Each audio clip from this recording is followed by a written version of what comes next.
Hey everyone! As we come to the end of June and reach the midpoint of 2024, I want to take a moment to consider the economic and commercial real estate outlook for the remainder of the year. Basically, economists have defined 4 potential scenarios for the economy.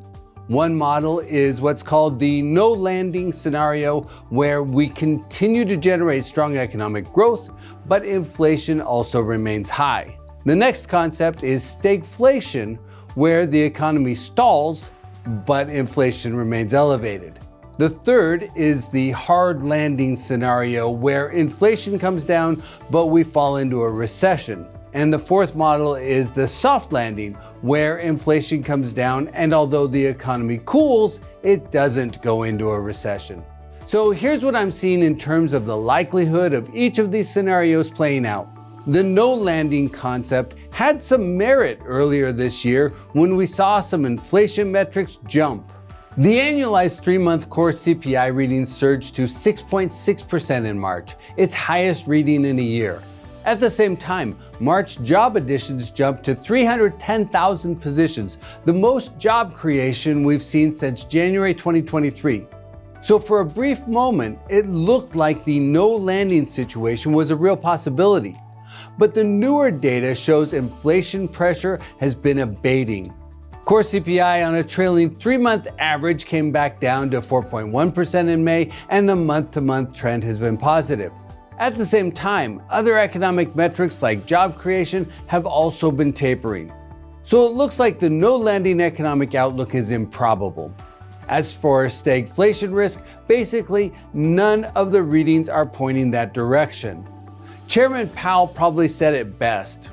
He said, "I was around for stagflation, and it was 10% unemployment and high single-digit inflation. Right now, we have 3% economic growth, which is pretty solid, and we have inflation running under 3%. So I don't see the stag or the inflation." Now, the third scenario does have a real chance of manifesting. That would be the hard landing or a recession. I'm not saying we will have a recession or that the risk is severe, but we are walking a tightrope. If the Fed holds rates too high for too long, or if we're hit by some other unexpected economic curveball like very severe weather, a major geopolitical event, or a major supply chain disruption, then a recession is possible.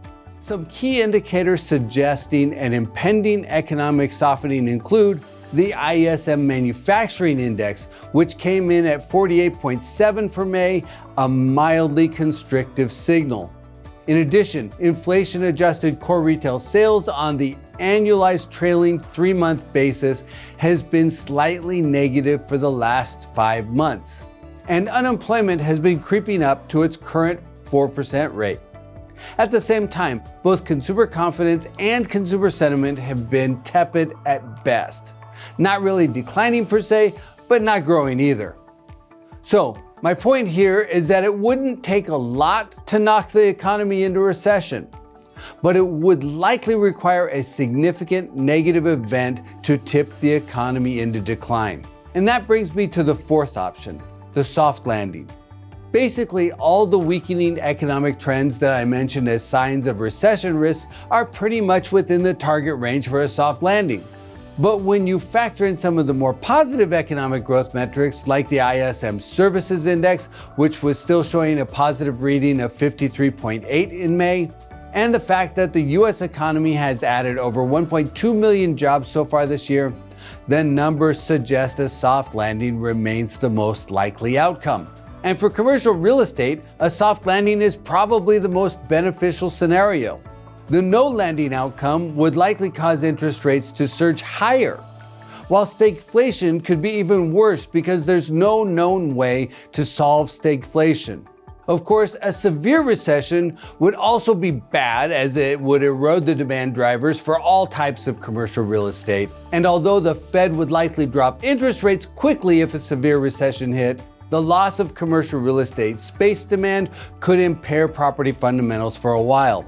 A mild recession, on the other hand, could affect different types of properties or different metros in different ways. But a mild recession could also bring interest rates down. And then our baseline scenario, the soft landing, likely brings mildly positive space demand with the hope of a Fed rate cut later this year. Of course, there are always risks to the outlook, as we saw earlier this year when inflation surged, which is why you always need to keep your eyes on the horizon.